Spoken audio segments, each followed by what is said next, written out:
উলঙ্গ, মানে পোশাক পরার পরে ল্যাংটা, পোশাক পরার পরে ল্যাংটা হয়ে আছে। তো পোশাক তো পরে ল্যাংটা ঢাকার জন্য, তাই না? নিজের লজ্জাস্থান ঢাকার জন্য, নিজের নগ্নতা ঢাকার জন্য পোশাক। তো পোশাক পরার পরে যদি নগ্নতা বুঝা যায়, এটাকে আল্লাহ বলছেন কাসিয়াতুন আরিয়া, মানে উলঙ্গ পোশাক পরিহিতা, নগ্ন পোশাক পরিহিতা। এদের আরেকটা গুণ বললেন, খারাপ গুণ, মুমিলাতুন মাইলা, এরা অন্যকে নিজের দিকে আকৃষ্ট করে এবং নিজে অন্যের দিকে আকৃষ্ট হয়। লা ইয়াদখুলুল জান্নাহ, এই নারী জান্নাতে যাবে না। ওয়ালা ইয়াজিদনা রিহাহা, জান্নাতের সুগন্ধে পর্যন্ত তাদের নসিবে জুটবে না। অথচ হাদিসে এসেছে জান্নাতে যেতে 40 বছর লাগবে, এত দূর থেকে জান্নাতের সুগন্ধি পাওয়া যায়। একটা দ্রুতগামী যানবাহনে জান্নাতে পৌঁছতে আরো 70 বছর লাগবে, এত দূর থেকে জান্নাতের সুগন্ধি পাওয়া যায়। আরেক হাদিসে এসেছে জান্নাতে যেতে 100 বছর লাগবে, এত দূর থেকে জান্নাতের সুগন্ধি পাওয়া যায়। আরেক হাদিসে এসেছে, যদিও হাদিসের সনদ নিয়ে কিছু কথা আছে, যে জান্নাতে যেতে 500 বছর লাগবে, এত দূর থেকে জান্নাতের সুগন্ধি পাওয়া যায়। কিন্তু যেই নারী পোশাক পরার পরে দেহের অঙ্গ প্রত্যঙ্গ বোঝা যাবে, পোশাক পরার পরে নগ্নতা প্রকাশ পাবে, ওই নারীর তকদিরে জান্নাত তো নেই, তার সুগন্ধিও নেই। মানে জান্নাতে যেতে 500 বছর লাগবে, এর এরিয়ার বাহিরে থাকবে, এই এরিয়ার মধ্যে আসতে পারবে না। জান্নাতে যেতে 500 বছর লাগবে, এই এরিয়ার মধ্যে আসতে পারবে না। জান্নাত তো বহু দূরে। হাদিস সহিহ মুসলিমের 7373 নম্বর হাদিস। সম্মানিত উপস্থিতি, পশ্চিমা সংস্কৃতি কিভাবে আপনাকে আমার, আপনার আমার বোন, আপনার আমার মেয়ে, আপনার আমার পরিবারের নারীদেরকে গ্রাস করে ফেলেছে, খেয়ে ফেলেছে। এবার চলেন সমাজের দিকে তাকাই, এবার চলেন একটু সমাজের দিকে দেখি, আপনি আমি পরিষ্কার হয়ে যাব। সম্মানিত উপস্থিতি, এখন মেয়েদের 3 পিস আছে, 3 পিস আছে না? 3 পিস আছে। 3 পিসের হাত আছে না? কতগুলো 3 পিসের হাত? মশারির নেটের মতো আছে না? নেই? মশারির নেট আর 3 পিসের হাতার মধ্যে তফাৎ নেই। মশারির নেট আর হাতার মধ্যে তফাৎ নেই, আছে না?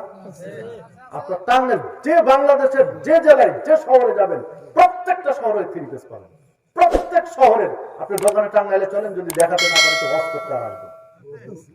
টাঙ্গাইল শহরে গিয়ে মশারির নেটের মতো হাতা বানানো আছে 3 পিসের, যদি দেখাতে না পারে তো কোনোদিন হজ করতে আসবেন আমার। প্রত্যেকটা জেলাতে আছে বাংলাদেশে এই পোশাক আছে। সম্মানিত উপস্থিতি, দেখুন মেয়েদের ঢাকার ঢেকে রাখার জায়গা, মেয়েদের ঢেকে রাখার জায়গা হলো মাথার চাঁদি থেকে পায়ের তলা পর্যন্ত। খোলা রাখতে পারবে হাতের তালু, প্রয়োজন বোধে খোলা রাখতে পারবে হাতের তালু, পায়ের পাতা, আর জরুরি হলে কি মুখমণ্ডল। জরুরি হলে কি মুখমণ্ডল। যদিও শেখ নাসিরউদ্দিন আলবানী তিনি বলছেন এই ফিতনার যুগে মুখমণ্ডল ঢেকে রাখাই উচিত। এই ফিতনার যুগে মুখমণ্ডল না খুলে ঢেকে রাখাই উচিত। তো জরুরি প্রয়োজন হলে খুলবে কতটুক? মুখমণ্ডল। মুখমণ্ডল খুলতে গিয়ে, মুখমণ্ডল খোলা রাখতে গিয়ে কানের দুল যদি অন্য পুরুষ দেখতে পারে তাহলে বিপদ আছে, খবর আছে। এর নাম হচ্ছে ইসলাম। কানের দুল দেখানোর সুযোগ নেই যদি মুখমণ্ডল কেউ খুলতে চায়।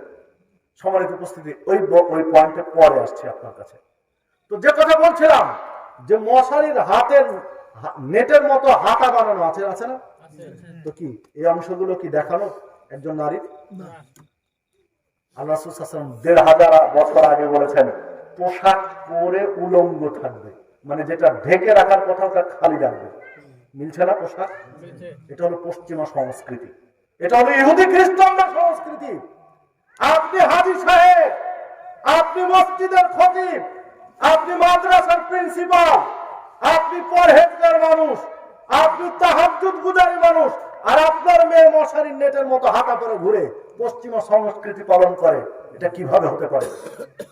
সম্মানিত উপস্থিতি, কিভাবে গ্রাস করেছে মুসলিম সমাজকে, যা ধ্বংসের দিকে ধীরে ধীরে চলে যাচ্ছে। আপনি আমি খেয়াল না করলে বিপদ আছে। দেখুন রাসূলুল্লাহ সাল্লাল্লাহু আলাইহি ওয়াসাল্লাম এই জাতীয় নারীদেরকে জাহান্নামী বলে উল্লেখ করলেন। যারা পোশাক পরে ন্যাংটা থাকবে, পোশাক পরে উলঙ্গ থাকবে। এক আরেকটা প্রসঙ্গ হলো, পোশাক পরার পরে যদি অঙ্গ প্রত্যঙ্গ বোঝা যায় তাহলে এইটা পোশাক নয়। এখন মাশাআল্লাহ যে বোরকাগুলো বের হয়েছে এতই টাইট ফিটিং যে বোরকার উপরে তার দেহের অঙ্গ প্রত্যঙ্গ বোঝা যায়। এটা বোরকা নয়, এটা হেজাব নয়। এই ফ্যাশনেবল বোরকা, এই ফ্যাশনের বোরকা, এটাও পশ্চিমা সংস্কৃতির দিকে ইঙ্গিত করে। বোরকার নাম দিয়ে তুর্কিরা বানিয়ে রেখেছে বোরকা। এই তুর্কিরা শেষ করেছে মুসলিম জাতিকে। এই তুর্কিরা বানিয়ে রেখেছে বোরকার নাম দিয়ে গোটা পৃথিবীতে বাণিজ্য চালাচ্ছে। তুর্কিরা কথা যখন চলে আসলো, আরো দু একটা কথা বলি। আপনি হজ করতে যাচ্ছেন, উমরা করতে যাচ্ছেন, দিয়ে হারাম থেকে, মক্কা থেকে, মদিনা থেকে জায়নামাজ কিনে নিয়ে আসছেন। আচ্ছা না, জায়নামাজ নিয়ে আসছেন। জায়নামাজে কি আছে? কাবার ছবি। প্রত্যেকটা ইল্লা মাশাআল্লাহ খুব কম জায়নামাজে নেই, বেশিরভাগ জায়নামাজ আছে কি? কাবার ছবি। কিছুদিন আগে একজন হিন্দু অমুসলিম কাবা ঘরের ছবির উপরে পা তুলে ছবি তুলে ছেড়েছে ফেসবুকে। কাবা ঘরের ছবিতে পা তুলে ছেড়েছে কিছু কোথায়? ফেসবুকে। তো যুব সমাজ, মুসলিম যুব সমাজ ঝড় তুলে দিল। ঝড় তুলে দিল কি? মানে তার শাস্তি দরকার, তার মৃত্যুদণ্ড দরকার, ইত্যাদি ইত্যাদি প্রতিবাদের আগুন জ্বলে উঠল যে কাবা ঘরের সাথে বেয়াদবি। কাবা ঘরের মানে লাঠি দিয়েছে, পা দিয়েছে। ও কি কাবা ঘরে দিয়েছে? কিসে দিয়েছে? কাবা ঘরের ছবিতে। কাবা ঘরের ছবিতে, মানে কাবা ঘরের ছবিটা, যে কাবা ঘরের ছবি, ওই ছবির উপরে পা তুলে ও দিয়েছে। এই জন্য আমি প্রতিবাদের ঝড় তুলে দিলাম। ও তো কাবা ঘরের, একজন হিন্দু যদি বোঝা যায় ওকে তো ঢুকতে দিবে না, ঢুকতে দিবে না। পা দেওয়া তো দূরের কথা। আর ছবির উপরে, কাবা ঘরের ছবি, কোনো পিকচারি বা ইত্যাদিতে পা দিয়ে তুলেছে, এটা ঝড় তুলে দিলাম। কিন্তু আপনার ইমাম সাহেব 30 পারা কোরআনের হাফেজ, ইমাম সাহেব 30 পারা কোরআনের হাফেজ, যখন সালাত পড়ালো, সালাত পড়ে সালাম ফিরালো, সালাম ফিরে যখন মুক্তাদির দিকে ঘুরে বসলো, তখন ইমাম সাহেবের 30 পারা কোরআনের হাফেজের ইমাম সাহেবের পাছা নিতম্বটা পড়লো কাবার উপরে। এবার কি হবে বলেন? আমি বোঝাতে পারলাম কিনা জানি না। ও তো পা তুলেছে, ও হিন্দু অমুসলিম, আপনার ইসলামকে বিশ্বাসই করে না, আপনার ইসলামকে মানে না, বিশ্বাসও করে না, তাই ও পা তুলেছে। আর 30 পারা কোরআনের হাফেজ আপনার ইমাম সাহেব কাবার উপরে কি রেখেছে বলেন? তার নিতম্ব, তার পাছা, পিছনের অংশ রেখে দিল। তাহলে অপরাধ কার বেশি? সংস্কৃতি বুঝি না, কি দিয়ে বুঝাবো আপনাকে? সবার উপস্থিতি, এটা হচ্ছে অমুসলিমদের ষড়যন্ত্র। যে তোমরা কাবার সম্মান দেখাচ্ছ, ঠিক আছে, পাছা রেখে বসো কাবায়। কাবার ছবি কেন দিতে হবে জায়নামাজে? আপনাকে পিছন রেখে বসার সুযোগ করে দিয়েছে। ওখানে যেমন প্রতিবাদ তুলেছিলাম, এখানে তোলার দরকার আছে। কিন্তু কি তুলবেন?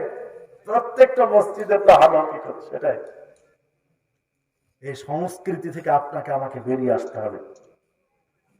তো যে কথা বলছিলাম, যে দেখুন, পোশাক পরে যদি দেহের অঙ্গ প্রত্যঙ্গ বোঝা যায়, পোশাক পরার পরে যদি দেহের অঙ্গ প্রত্যঙ্গ প্রকাশ পায়, তাহলে এইটা মুসলিম সংস্কৃতির মধ্যে পড়ে না। ওই তুর্কিরা যেমন জায়নামাজ বানিয়ে মুসলিমদেরকে পাছাড়া খেয়ে দিয়েছে, ওই তুর্কিরা সব ফ্যাশনেবল বোরকার জনক, তারা এগুলো তৈরি করে শুরু করেছে। এত টাইট ফিটিং বোরকা শুরু করেছে। বোরকা মানে কি? লজ্জাস্থান ঢাকার জন্য না। বোরকা মানে তার শরীরটা, দেহ ঢাকার জন্য তো হেজাব। হেজাব মানে কি? আড়াল করা। হেজাব মানে কি? পর্দা করা। হেজাব মানে আড়াল করা। হেজাব আড়াল, হেজাব আরবি শব্দ। হেজাব আড়াল করা, আড়াল করবে নিজের দেহকে, আড়াল করবে নিজের সৌন্দর্যকে, আড়াল করবে অন্য পুরুষ থেকে নিজেকে আকৃষ্ট করা হতে। এখন বোরকা এত চকচকে, এত কালারেবল, এত ডিজাইনের, এত কালার দিয়ে, এত ম্যাচিং করে বোরকা, যে বোরকার দিকে বারবার দেখতে মন চাচ্ছে। তাহলে এটা হেজাব হলো? এটা কি হেজাব হলো? সম্মানিত উপস্থিতি, এসব টাইট ফিটিং বোরকা এগুলো শরীয়তে বৈধ নয়, চলবে না এগুলো টাইট ফিটিং বোরকা। এগুলো সব অমুসলিম সংস্কৃতি মুসলিমদের মধ্যে ঢুকিয়ে দিয়েছে। তো যে কথা বলছিলাম, মুসলিম মা বোনদের দৃষ্টি আকর্ষণ করব, আপনার বোরকা হবে এত ডিজাইন কেন বোরকাতে? একদম সীমিত পরিমাণে সৌন্দর্য করেন, নিষেধ বলছি না, সীমিত পরিমাণ ডিজাইন যেন পুরুষের দৃষ্টি আকর্ষণ না করে, পুরুষের দৃষ্টি না কাড়ে। এক কালারের বোরকা করেন যেন পুরুষের দৃষ্টি না কাড়ে। আপনার বোরকার নানান চমকপ্রদ বোরকার কালার, নানান চমকপ্রদ ডিজাইন আর কারুকার্য বারবার বোরকার দিকে তাকাচ্ছে, তাহলে আপনার বোরকা পরার উদ্দেশ্য কি? বারবার যদি বোরকার দিকে কারো দৃষ্টি যায়, বোরকাটা দেখতে মজা লাগে, বারবার দেখছে যে চাক বা কি চমৎকার বোরকা, বারবার যদি বোরকার দিকে তাকায়, তাহলে আপনার বোরকা পরার দরকার কি? আপনাকে আড়াল করে রাখার জন্য, আর একজন পুরুষ যেন আপনাকে না তাকায়, এই জন্য তো বোরকা।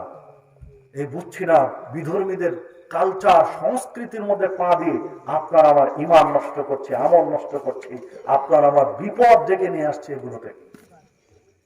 দেখুন, যে কথা বলছিলাম, আপনারা বিরক্ত হচ্ছেন না তো? একটা উদাহরণ দেবো, যদি বেয়াদবি মাফ করেন, দেবো ছোট্ট একটা উদাহরণ। সবারই তো উপস্থিতি, যে কথাটা বলতে গিয়েছিলাম, যে এটা হলো মশারির নেট, হাতা। আপনি টাঙ্গাইল শহরে, আজকে আপনার এই ময়থাতে কথা বলে গেলাম, আজকে টাঙ্গাইলের ময়থাতে কথা বলে গেলাম। টাঙ্গাইলে আবার রিসেন্ট প্রোগ্রাম কখন আছে মনে নেই, তবে 15ই জানুয়ারি টাঙ্গাইলে আবার প্রোগ্রাম আছে, এই সখীপুরের আশপাশে কথা আর কি। আবার আসবে ইনশাআল্লাহ এলাকায়। আপনাকে 15 দিন আর এদিকে 20 দিন সময় দিয়ে গেলাম। পুরো টাঙ্গাইল তন্ন তন্ন করে খুঁজে আপনি আমাকে প্রমাণ যদি দিতে পারেন, তাহলে সেদিন কথা হবে আপনার সাথে, যে একটা ছেলে 18 বছর, 20 বছর, 15 বছরের ছেলে, তার শার্ট আর শার্টের হাতা হচ্ছে মশারির নেট। আপনি মানে এটা কেউ বানিয়ে নিয়ে এসে দেখাবেন, এটা হলে তো হবে না, অর্ডার দিয়ে বানিয়ে নিলাম, তো ভিন্ন জিনিস। সচরাচর বাজারে চলছে যে ছেলেটার 18 বছর, 20 বছর, 22 বছর, 25 বছর, 30 বছরের ছেলে, হাতা হলো মশারির নেট পুরোটাই, আর বডি অন্যরকম। আপনি নিয়ে এসে দেখান, পাবেন না। চলেন, শুধু বাংলাদেশ কেন, ঢাকায় চলেন, নাই, পাবেন না। তাহলে একটা ছেলে মানুষের যদি হাতটা খোলা থাকে, তাহলে তেমন কোন শরীয়তের ক্ষতি। একটা ছেলে মানুষের হাত যদি খোলা থাকে, এই পর্যন্ত হাত খোলা, তেমন কোনো ক্ষতি নেই। কিন্তু একটা মেয়ে মানুষের যদি হাত খোলা থাকে, তাহলে এটা নাজায়েজ, হারাম, হারাম। একটা মেয়ে মানুষ কবজির উপরে বিনা কারণে খুলতে পারবে না, হারাম। অথচ মেয়েদের খোলা, ছেলেদের ঢাকা।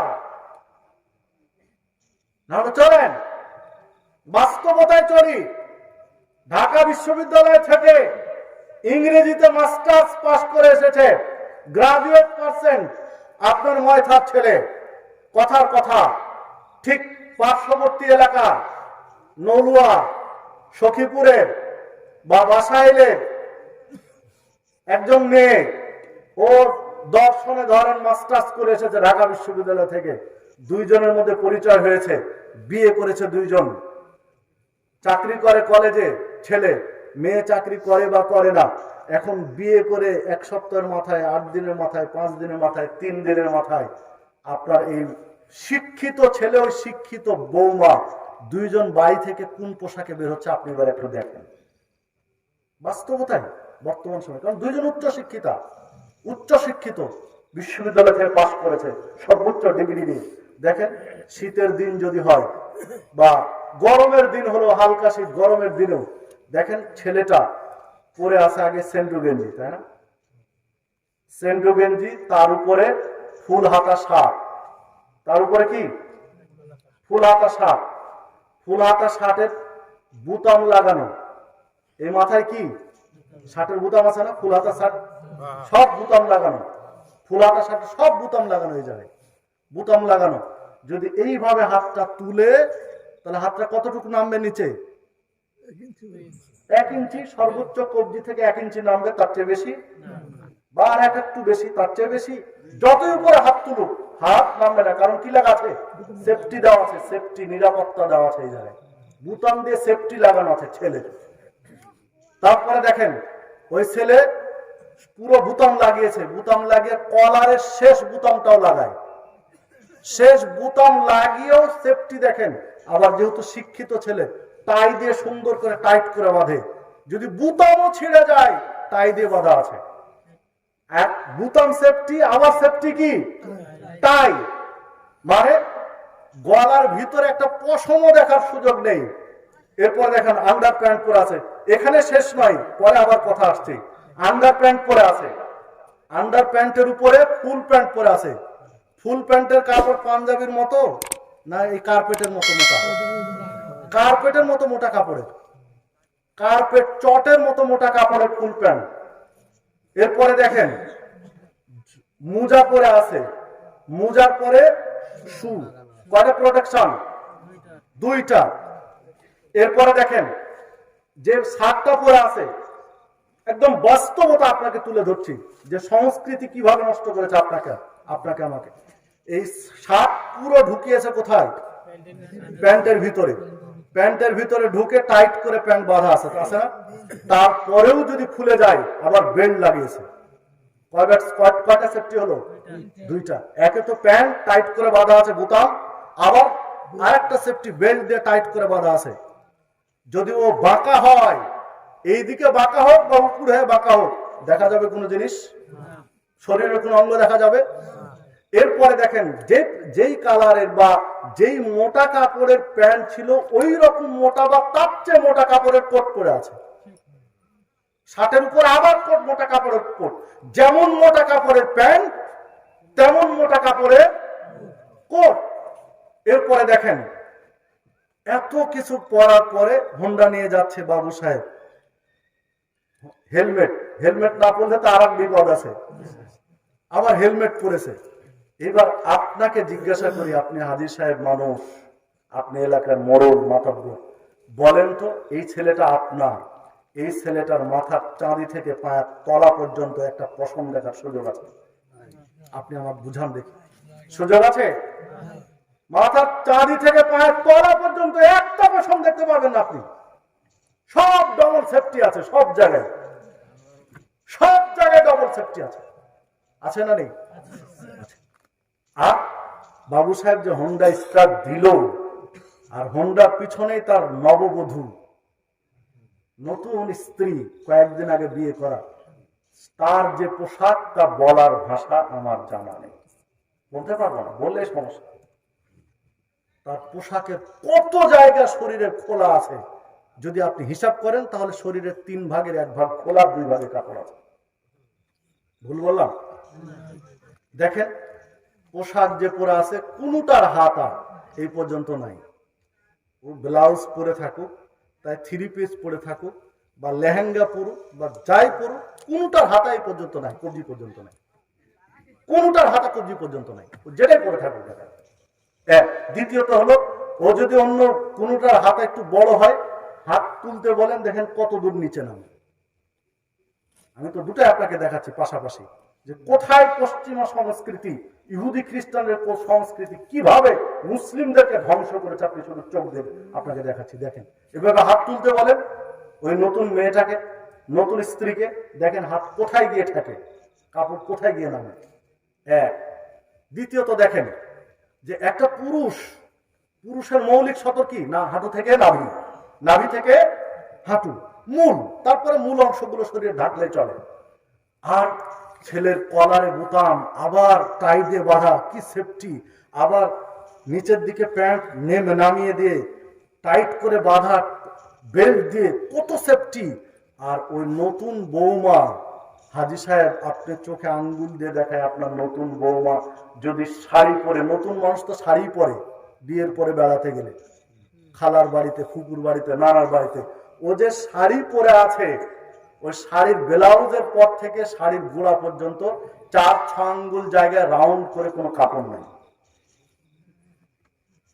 আর বলার দরকার আছে কি? আপনার ছেলের কাপড় ঢুকে আছে কোথায়? শার্ট প্যান্টের ভিতরে দিয়ে বেল্ট দিয়ে বাঁধা, ও বাঁকা হোক আর যেদিকে হেলুক, বের হবে কি কোনো অংশ?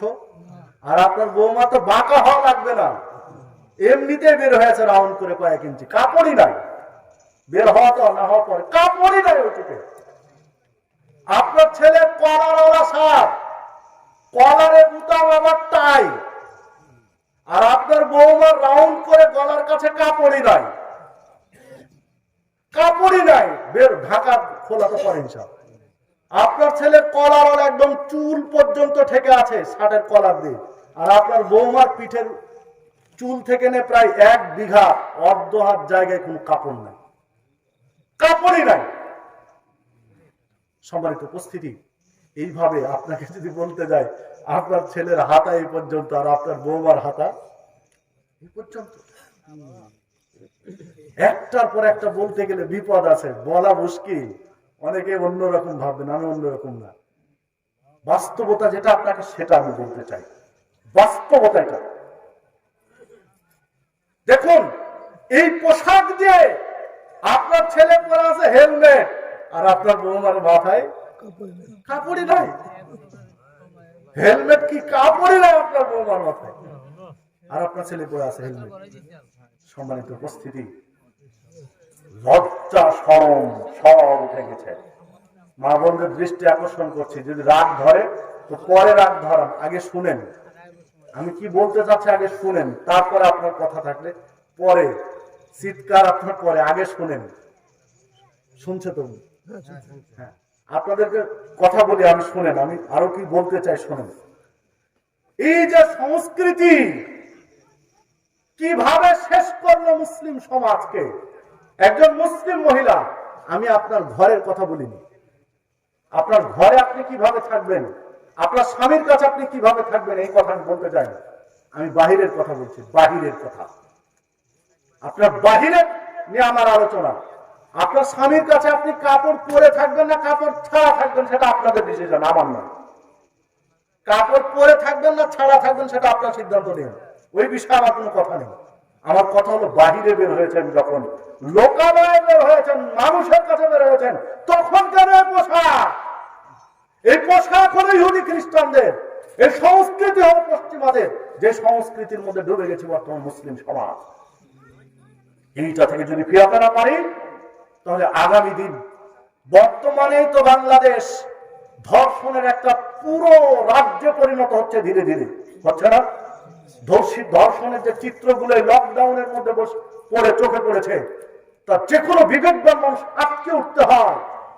যখন গোটা পৃথিবী করোনাকালীন কারণে একদম ভীত সন্ত্রস্ত, গোটা পৃথিবীর মানুষ যখন থরথর করে কাঁপছে করোনাকালীন সময়ে, তখন বাংলাদেশে যে ধর্ষণের চিত্র ফুটে উঠেছে, তা একজন বিবেকবান মানুষের কলিজা পর্যন্ত কাঁপিয়ে উঠেছে।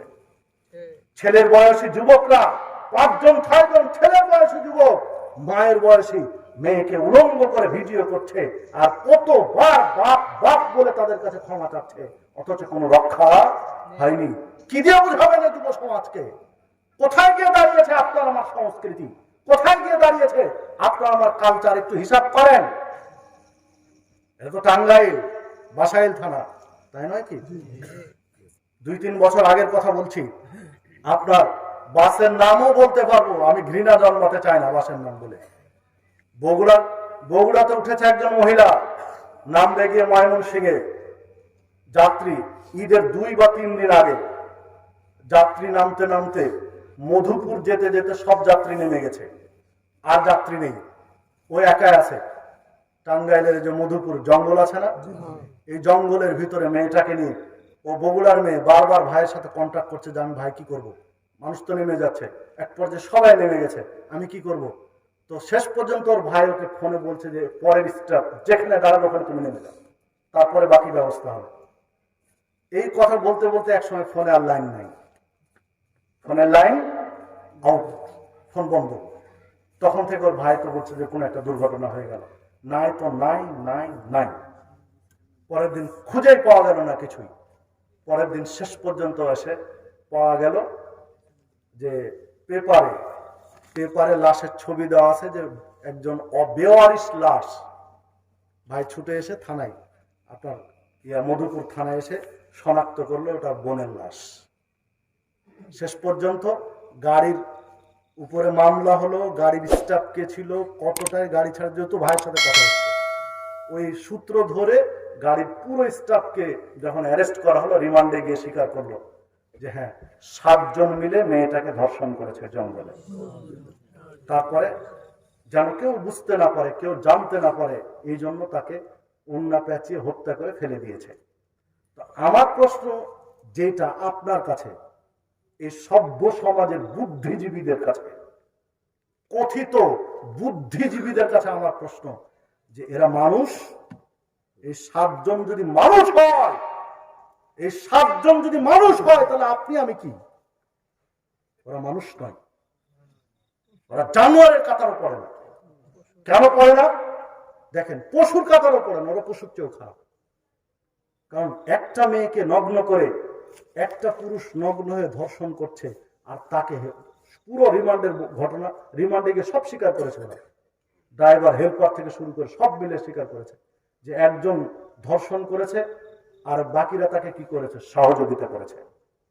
তো একটা মেয়েকে উলঙ্গ করে, মেয়েটা তো নির্যাতিত, অত্যাচারিত, তার কথা তো বাদ দিলাম, কিন্তু একটা মেয়েকে উলঙ্গ করে আর একটা পুরুষ উলঙ্গ হয়ে তার সাথে ব্যভিচার করছে, আর এই দৃশ্য দেখছে 6 জন পুরুষ। এই দৃশ্য দেখছে কয়জন? 6 জন পুরুষ তাকে সহযোগিতা করছে। তো 6 জন পুরুষের সামনে একজন পুরুষ যদি উলঙ্গ হয়ে ধর্ষণ করতে পারে, তাহলে এই 7 জন পুরুষ যদি মানুষ হয়, তাহলে আপনি আমি কি? আমি কি বলতে বুঝাতে পারবো কিনা আমি জানি না। এরা মানুষ নয়, ওর হলে আরেকজন, ওর হলে আরেকজন। 6 জন সহযোগিতা করছে আর একজন ধর্ষণ করছে। 6 জন মানুষের সামনে উলঙ্গ হয়ে যদি ধর্ষণ করতে পারে, এরা কোনোভাবে মানুষের কাতার পড়ে না, কোনোভাবে মানুষের কাতার পড়ে না। উলাইকা কাল আনআম বাল হুম আযাল। আল্লাহ এইরকম মানুষকে বলেছেন এরা চতুষ্পদ জন্তু নয়, বরং তার চেয়ে খারাপ। এরা চতুষ্পদ জন্তুর চেয়েও খারাপ।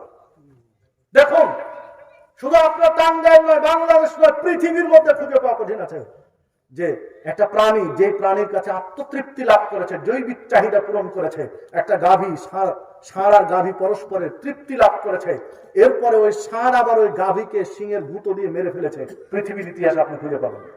আমার মনে হয় কোন পৃথিবীতে কোথাও পাবেন না। ষাঁড় যে গাভীর কাছে তৃপ্তি লাভ করেছে, জৈবিক চাহিদা পূরণ করেছে, পরক্ষণে ওই মুহূর্তে ওই বৈঠকে আবার ওই গাভীকে মেরে ফেলে দিয়েছে, এরকম রেকর্ড মনে হয় দুনিয়াতে নেই, দুনিয়াতে পাবেন না। একটা মানে পাঠা একটা ছাগির কাছে যে তৃপ্তি লাভ করেছে, ওই ছাগিকে আবার ওই পাঠান মেরে ফেলে দিয়েছে, পৃথিবীর ইতিহাসে মনে পাবেন। অথচ এই মানবরূপী জানোয়ার গুলো, এই মানুষরূপী জানোয়ার গুলো যার কাছে তৃপ্তি লাভ করছে, যে মেয়েটার কাছে তার জৈবিক চাহিদা পূরণ করেছে, তাকে হত্যা করছে। এটা কি একটা দুইটা কাহিনী? কত কাহিনী আছে বাংলাদেশে। এগুলো কারণ কি? এগুলো কারণ কি? এই কারণ আমরা অনেকেই খুঁজতে গেছি। এই কারণের মধ্যে এটা একটা কারণ যে অমার্জিত পোশাক। একটা কারণ দিয়ে বলা যাবে না, অনেক কারণ। তার মধ্যে গুরুত্বপূর্ণ একটা কারণ হলো অমার্জিত পোশাক, নারীদের অমার্জিত পোশাক, যা একজন পুরুষকে আকৃষ্ট করে ব্যভিচারের দিকে।